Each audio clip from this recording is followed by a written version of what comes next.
Nous sommes en guerre. Vous vous souvenez très certainement de cette phrase de notre président lors d'une de ses allocutions pour déclarer l'état de guerre de la France face au coronavirus. Mais ce matin, il y a une autre parole qui résonne. Pas celle de notre président, mais celle de Dieu lui-même.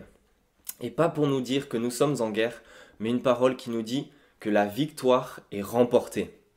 La victoire est remportée par l'évangile de Jésus-Christ.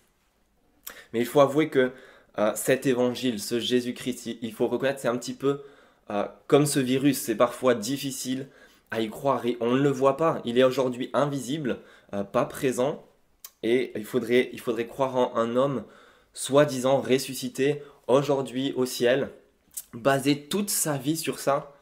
Il faut avouer que c'est parfois difficile. On se réclame un petit peu tous de saint Thomas, comme lui on dit. Si on ne voit pas, on ne croit pas. Je vois que ce que je crois, pardon, que ce que je vois. Et le doute, le scepticisme, l'incrédulité, ça c'est notre histoire à tous. Le doute pointera ou a déjà pointé le bout de son nez, qu'on soit croyant ou pas d'ailleurs. Il fait toujours partie de notre expérience.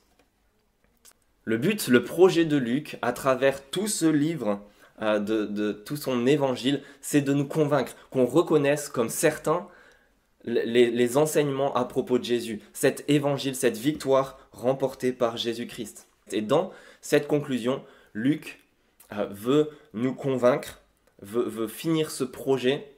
Il veut nous dire, soyez assurés de la victoire de Jésus-Christ, et cela à cause de trois choses, trois éléments forts qu'il va nous montrer pour nous convaincre. Premièrement, c'est son corps, le corps de Jésus-Christ. Après son corps, il nous montre deuxièmement sa parole. Et finalement, troisièmement, on va voir son départ, le départ de Jésus-Christ qui scelle d'une manière certaine et définitive cette victoire.